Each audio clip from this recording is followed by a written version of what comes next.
Hello students, मेरे channel देववाणी संस्कृत में आप सभी का स्वागत है।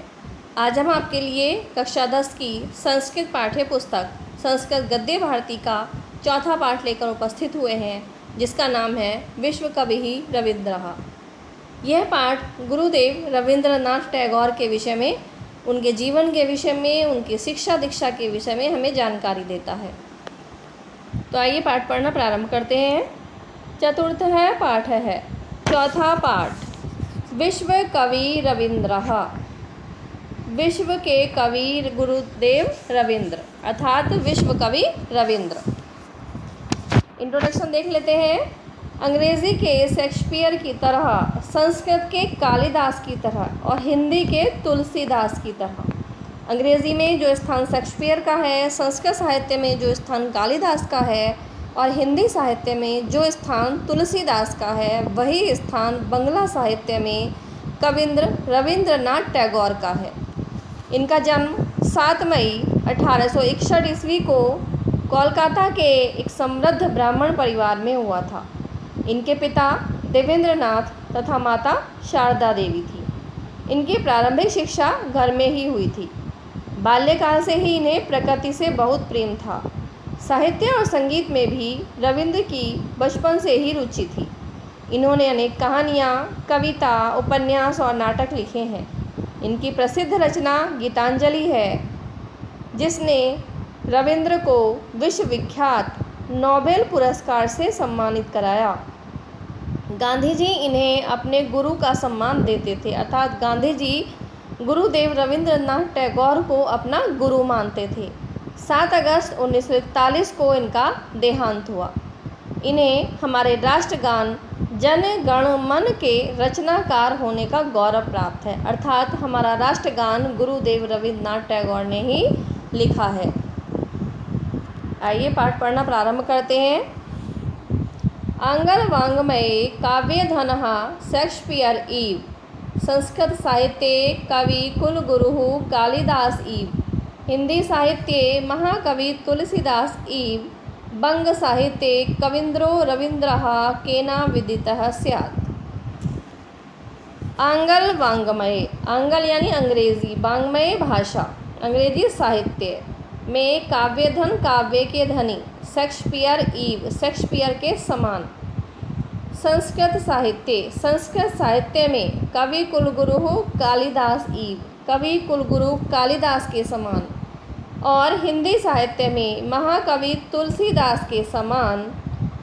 बंगला साहित्य के कवीन्द्र रविंद्र को केन अविदित, अर्थात कौन नहीं जानता, अर्थात उनसे सब परिचित हैं।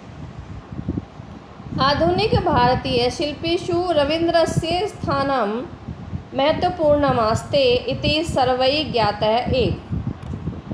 आधुनिक भारतीय शिल्पीषु, आधुनिक भारतीय शिल्पियों में रविन्द्रस्य स्थानम, रविंद्रनाथ का स्थान, महत्वपूर्णम अस्ति, महत्वपूर्ण है, इति इस प्रकार सर्वहि सभी लोग ज्ञाते एव जानते हैं, ऐसा सभी जानते हैं। तस्य बहुनि योगदानानि पार्थक्यम वैशिष्ट्यम लभन्ते। तस्य उनका, बहुनी बहुत अधिक, योगदान योगदान, पार्थक्येन पृथकता से, वैशिष्ट्यम विशिष्टता, लभन्ते प्राप्त करते हैं। उनके बहुत से योगदान अपनी अलग विशेषता, पार्थक्येन अलग, वैशिष्ट्यम विशेषता, लभन्ते रखते हैं। न केवलम आध्यात्मिक क्षेत्रे, न केवलम आध्यात्मिक सांस्कृतिक क्षेत्रेषु तस्य योगदानं महत्वपूर्णमपि तु रचनात्मक साहित्यकारितायापि तस्य नाम लोकेषु सुविदितमेव सर्वैः। न केवलम, न केवल आध्यात्मिक सांस्कृतिक क्षेत्रेषु और सांस्कृतिक क्षेत्रों में तस्य योगदानम, उनका योगदान, महत्वपूर्णमपि, महत्वपूर्ण है, तु अपितु रचनात्मक साहित्यकारिताया अपि, रचनात्मक साहित्यकारिता अपि, साहित्यकारिता के कारण भी, तस्य नाम, उनका नाम, लोकेषु, लोक में, संसार में, सुविदितमेव सर्वैः, सभी लोगों के द्वारा ज्ञात है, अर्थात सभी लोगों के लिए विश्वविख्यात है। अभी पढ़ते हैं सांस्कृतिक क्षेत्र कि सांस्कृतिक क्षेत्र में गुरु रविंद्रनाथ टैगोर ने क्या क्या योगदान दिया है संस्कृति के क्षेत्र में। संगीत विद्यासु नृत्य विद्यासु च सह नूतनां शैली प्राकटयत्। संगीत विद्यासु संगीत विद्याओं में, नृत्य विद्यासु और नृत्य की विभिन्न विद्याओं में, नूतना शैली नवीन शैली प्राकट्यत प्रकट की। उन्होंने संगीत विद्याओं में और नृत्य की विद्याओं में नूतन या नवीन शैली प्रकट की। सा शैली रविंद्र संगीत नामना ख्यातिम लभते। सा वह शैली रविंद्र संगीत नामना रविंद्र संगीत के नाम से ख्यातिम प्रसिद्ध लभते है या उस शैली ने रविंद्र संगीत के नाम से ख्याति प्राप्त की। एवं नृत्य विधासु परंपरागत शैलीम अनुसरता अनेन शिल्पिना नवीना नृत्य शैली आविष्कृता। एवं इस प्रकार नृत्य विधासु नृत्य की विभिन्न विधाओं में, देखिए एक शब्द होता है विद्या और एक होता है विधा। विद्या का अर्थ है शिक्षा और विधा का अर्थ है प्रकार। तो नृत्य की विभिन्न विधाओं में परंपरागत शैली का अनुसरण करते हुए अनेन उस शिल्पी ने नवीना नई नृत्य शैली का आविष्कार किया। इस प्रकार नृत्य की विभिन्न विधाओं में परंपरागत शैली का अनुसरण करते हुए उस शिल्पी रविंद्रनाथ टैगोर ने नई शैली का आविष्कार किया। अन्य क्षेत्रेषु अपि शिक्षादिरूपेण नवीनां विचाराणां सूत्रपातो विहितः।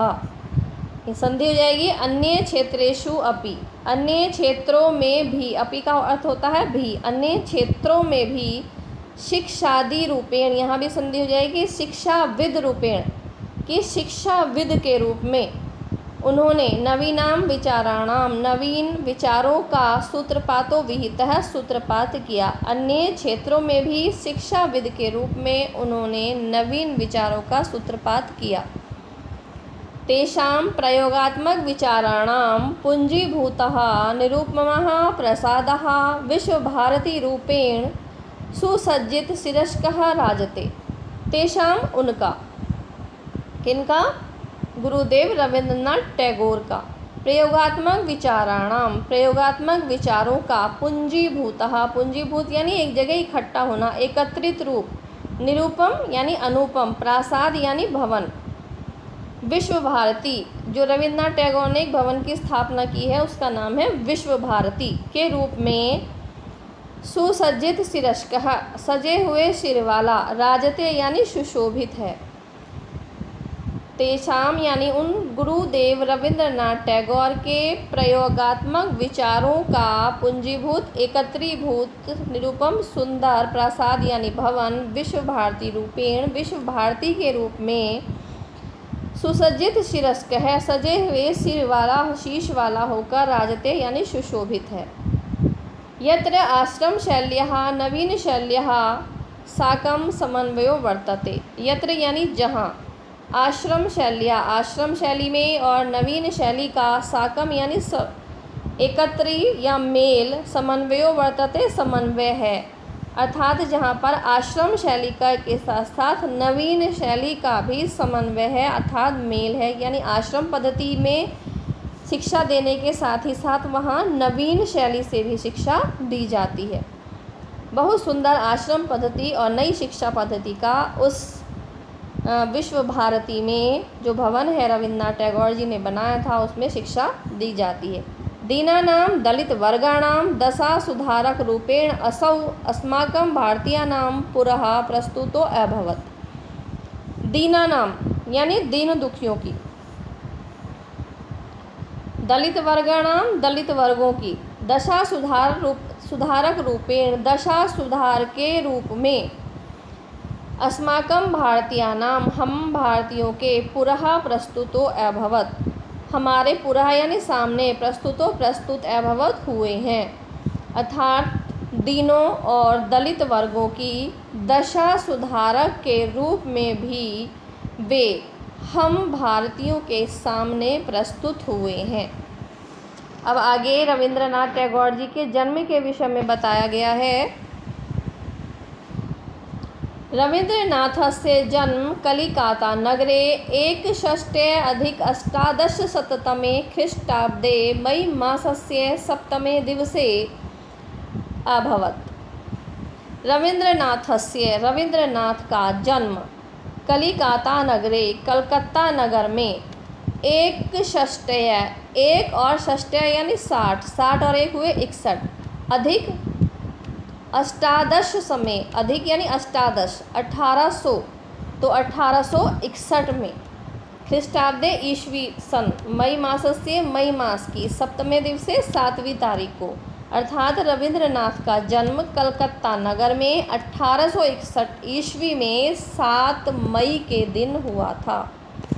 अस्य जनकः देवेंद्रनाथः जननी शारदा देवी चास्ताम्। अस्य इनके जनकः पिता देवेंद्रनाथ जननी और माता शारदा देवी च आस्ताम यानी थी। इनके पिता का नाम देवेंद्रनाथ और इनकी माता का नाम शारदा देवी था। रवीन्द्रस्य जन्म एकस्मिन् सम्भ्रान्ते समृद्धे ब्राह्मण परिवारे जातम्।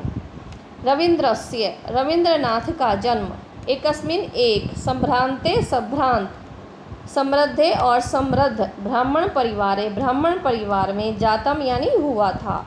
रवीन्द्रनाथ का जन्म एक सम्मानित और समृद्ध ब्राह्मण परिवार में हुआ था। यस्य सविधे अचला विशाला संपत्ति आसीत्। यस्य यानी जिनके, सविधे यानी पास में, अचला यानी जो चल न सके था, बहुत अधिक, विशाल यानी बहुत अधिक मात्रा में, संपत्ति धन संपत्ति थी, जिनके पास विशाल या अचल धन संपत्ति थी। सविधे का मतलब समझ में आया, सविधे यानी पास में। अतो भृत्य बहुलम भृत्य ही परिपुष्टम संरक्षितम जीवनम बंदीपूर्णम अभवत्। अतो इसलिए, भृत्य बहुलम, भृत्य यानी नौकरों की, बहुलम अधिकता में, इसलिए भृत्य बहुलम नौकरों की अधिकता से भृत्यै परिपुष्टम, भृत्य यानी नौकरों से परिपुष्टम घिरे हुए, संरक्षितम और संरक्षित, जीवनम जीवन में इन्होंने बंदी पूर्णम अनुभवत, इन्होंने बंदी जैसा अनुभव किया। अर्थात इनके चारों तरफ इतने अधिक नौकर चाकर रहते थे इनकी देखभाल में कि इन्हें अपना जीवन ऐसा लगता था कि जैसे कि मैं बंदी हूँ। अतः स्वच्छंद विचरणाय क्रीडनाय सुलभो अवकाश है नासीत् तेन मनः खिन्ने वास्ता। अतः इसलिए स्वच्छंद विचरणाय, स्वच्छंद रूप से अर्थात स्वतंत्रता पूर्वक, विचरणाय घूमने के लिए, क्रीड़ाएँ खेलने के लिए, सुलभो अवकाश है न आसीत, इनके पास इन्हें अवसर सुलभ नहीं था। तेन मन खिन्ने वास्ति, जिससे उनका मन खिन्न हो गया, अर्थात वह दुखी रहते थे। वैभवशाली भवनस्य पृष्ठभागे एकम कमनीयम सरः आसीत्। वैभवशाली भवनस्य, ऐश्वर्य सामग्री से परिपूर्ण भवन के, पृष्ठभागे यानी पिछले भाग में, एकम एक, कमनीयम सुंदर, सरह सरोवर आसीत था। ऐश्वर्यशाली या वैभवशाली भवन के पिछले भाग में एक सुंदर सरोवर था। यस्य दक्षिण तटे नारिकेल तरुणा पंक्ति राजते स्म। यस्य यानी जिसके, दक्षिण तटे दक्षिण तट पर, नारिकेल तरुणा नारियल के पेड़ों की पंक्ति, राजते इसमें सुशोभित थी, जिसके अर्थात उस सरोवर के दाएं किनारे पर नारियल वृक्षों की पंक्ति सुशोभित थी। पूर्वस्मिन् तटे जटिल तपस्वी इव महान जीर्णः पुरातनः एकः वटवृक्षो अनेके शाखा संपन्नो अंतरिक्षं परिमातुम् इव समुद्धत आसीत्। पूर्वस्मिन् तटे, पूर्व अस्मिन् तटे, पूर्व यानी पूर्व के, अस्मिन् इस इस सरोवर के पूर्वी तरफ जटिलस तपस्वी यानी जटाधारी तपस्वी के ईव यानी जैसा महान, जीर्ण और पुरातन पुराना एक वट वृक्ष था, जो अनेक शाखाओं से संपन्न अंतरिक्षम परिमातुम ईव अंतरिक्ष को परिमातुम नापने के लिए उद्यत सा आसित रहता था। पूर्वी किनारे पर पूर्व अस्मिन तटे इस सरोवर के पूर्वी किनारे पर जटाधारी तपस्वी के समान अत्यधिक बड़ा, जीर्ण और पुराना एक वटवृक्ष था, जिसकी अनेक शाखाएं थीं और जो मानो अंतरिक्ष को नापने के लिए उद्यत सा रहता था। भवनस्य वातायने समुविष्टं बालकः दृश्यम इदं दर्शम पराम मुदम अलभत। भवनस्य वातायने, भवन के वातायने यानी खिड़की में, समुपविष्ट है बैठा हुआ, बालकः बालक, दृश्यम इदम दृश्यम दृश्य को, इदम इस, दर्शम देख कर, पराम यानी अत्यधिक या परम, मुदम आनंद, अलभत प्राप्त करता था। भवन की खिड़की में बैठा हुआ यह बालक रविंद्र इसके दृश्य को देख कर परम आनंद अनुभव करता था। अस्मिन्नेव सरसि तत्रत्यः निवासिनः यथा समयं स्नातुमागत्य स्नानाच्च कृत्वा यान्ति स्म। अस्मिन्नेव सरसि, इस सरोवर में ही, तत्रत्या वहाँ पर, निवासिनः रहने वाले, यथा समय अनुसार, स्नान के लिए, आगत्य आकर, स्नान कृत्वा करके, यान्ति इसमें चले जाते थे। इसी सरोवर में वहाँ के निवासी यथा समय स्नान के लिए आते और स्नान करके वापस चले जाते थे। तेषां परिधानानि विविधाः क्रियाश्च दृष्ट्वा बालः किंचित कालं प्रसन्नः अजायत। तेषां यानी उनके, परिधानानि वस्त्रों, विविधा क्रिया च और विविध क्रियाओं को, दृष्टवा देखकर, बालः बालक, कौन बालक? रविंद्रनाथ, किंचित कालम कुछ काल के लिए, प्रसन्न अजायत हो जाता था। उनके वस्त्रों और अनेक प्रकार के क्रियाकलापों को देखकर बालक रविंद्र कुछ समय के लिए प्रसन्न हो जाता था। मध्याह्नात् पश्चात् सरोवरः शून्यतां भजति स्म। मध्याह्न के बाद, पश्चात यानी बाद, सरोवर है सरोवर, शून्यता को, भजते इसमें प्राप्त हो जाता था, कि मध्याह्न के पश्चात सरोवर शून्यता को प्राप्त हो जाता था, अर्थात दोपहर में वहाँ पर कोई नहीं रहता था। सायं पुनः वकः हंसः जलक्रकवाकवः विहंगः कोलाहलं कुर्वाणा स्थानानि लभन्ते स्म। सायंकाल को, पुनः फिर, वकः हंस, वकः बगुले, हंसः हंस, जलक्रकवाकु और जल मुर्गे आदि, विहंगः यानी पक्षी, कोलाहलम शोर, कुर्वाणः करते हुए, मचाते हुए, स्थानानि स्थान को, लभते इसमें प्राप्त कर लेते थे। अर्थात सायंकाल को इस सरोवर में पुनः बगले, हंस, जल मुर्गे आदि पक्षी कोलाहल करते हुए अपना अपना स्थान ग्रहण करते थे, अर्थात उस सरोवर में एकत्रित हो जाते थे। तस्मिन् काले इदम एव कम्रमं सरः बालकस्य मनोरंजनम अकरोत्। तस्मिन् काले, तस्मिन् उस, काले समय, इदम एव यह ही, कमरम यानी सुंदर, कमरम का अर्थ है सुंदर, सरह सरोवर, बालकस्य बालक के यानी रविंद्रनाथ टैगोर के, मनोरंजनम मनोरंजन, अकरोत् करता था। उस समय यह कमरम सरह सुंदर सरोवर बालक रविंद्रनाथ का मनोरंजन करता था। तो स्टूडेंट्स, इस वीडियो में केवल इतना ही। अगली वीडियो प्राप्त करने के लिए हमारे चैनल देववाणी संस्कृत को सब्सक्राइब करें, और अगर यह वीडियो आपको अच्छी लगी हो तो प्लीज़ इसको लाइक और शेयर अवश्य करें। धन्यवाद।